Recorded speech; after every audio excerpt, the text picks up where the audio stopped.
Alright, let's go over how to perform the squat. One of my favorite exercises. There are 5 things that you might possibly need to perform the squat. You don't have to have all these, but it makes them a lot easier, and I guess the more and more advanced you get, the more you'll notice you're going to need some more things to kind of support you when you're lifting more weight. So the first thing you might need, starting from the bottom, you might need some squat shoes. A lot of people wear these. They're the Adidas Powerlift 2.0. They come in lots of different colors, but they're really awesome. You can lace them up and you Velcro them on nice and tight. They're relatively flat, but just a slight elevated heel here, and they're slick, so you're not going to be sliding around as you're squatting all of that weight on your back. So try and find some nice shoes for your squatting. You can also wear some Chucks or Converses. They're popular as well. The second thing you might need is some sort of knee wrap. Personally, I'm not a huge fan of using these. They just feel like they get too much in my way. But some people do like to wear the knee wrap. You wrap them on bottom up, and they just go one around each knee. Helps you just feel a little bit more supported in the knees. So that's optional. Thirdly, my favorite, getting a weight belt. I used to squat without one, and now I can't squat without it anymore. I have to have it.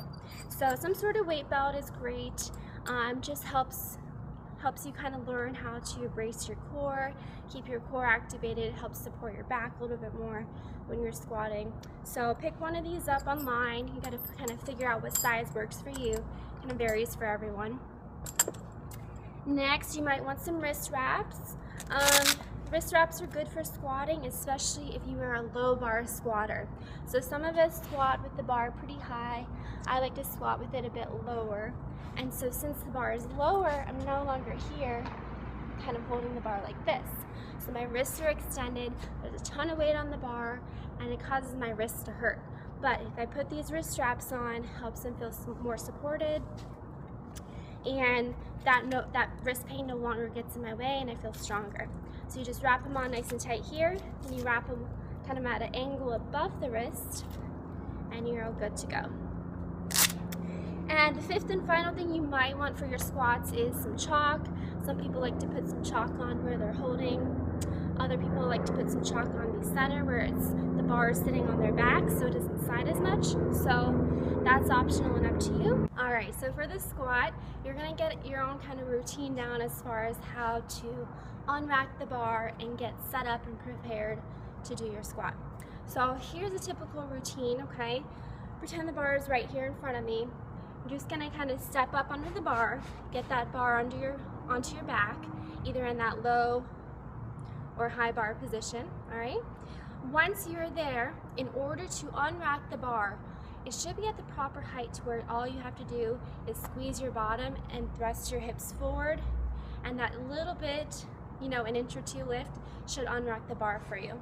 So from the side view, once again, you're here, all you gotta do is just a slight thrust the hips, and you should have the bar unwrapped. Then you're gonna take 3 steps back. 1, 2, 3.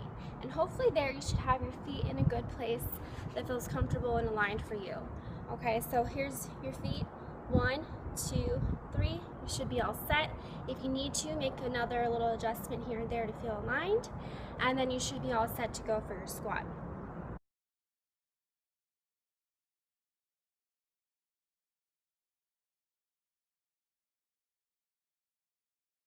Now, let's talk about the action and how to kind of correlate the breathing in with your squat, okay? So here we are. You're all ready to go. You got the bar on. You're gonna inhale, brace your abdominals against your weight belt. Hold your breath as you squat all the way down to that 90-degree angle at least. Come back up and exhale. Once again, inhale, brace, hold it as you squat down, up, exhale. So that's how the breathing should go with the squat.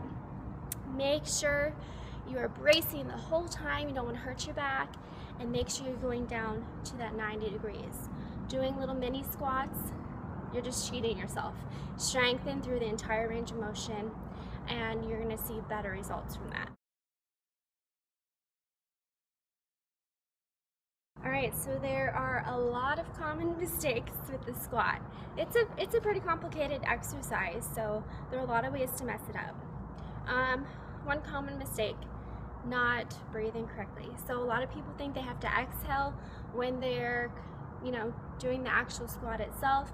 No, it's actually been supported that you are strongest when you're holding your breath. So that's why you want to inhale first, hold your breath as you're squatting, and exhale when you're all done. All right, and using that weight belt makes it a lot easier because you can feel yourself bracing up against that belt, and if you aren't doing it right, you're not going to feel as supported. So keep that in mind. Second most common mistake, I already touched on it earlier, but just not going low enough. So make sure you're getting down to that 90. Third common mistake is knee alignment. I see this a lot, especially as a physical therapist. A lot of people don't keep their knees aligned with their hips. So, for example, you're here, and a lot of people let those knees go inward, and then they're coming back up. Not only is that going to cause you some knee pain and issues in the future, but you aren't using your glutes at all, and that's one of the main reasons you're doing a squat, is to work your entire lower body. So activate those glutes, keep those knees outward and nice and in good alignment, and it's going to be a lot safer and you're going to feel stronger. Another common mistake with the squat is your posture. So always keep your mid, upper back, and your neck in mind with the squat. This is what I see a lot, okay? You're here, people are super rounded, they're looking up, they're like, and what is that doing? I mean, that's going to cause so many other issues. You've got to keep those scapula down. You've got to keep your gaze looking straight forward. Otherwise, staying in that hyperextended position with your neck is going to cause neck issues. So you guys take care of your bodies. You only get one. Take care of it. Stay safe. Always keep your posture and form in mind. So you guys should be all set for the squat. Good luck and have fun.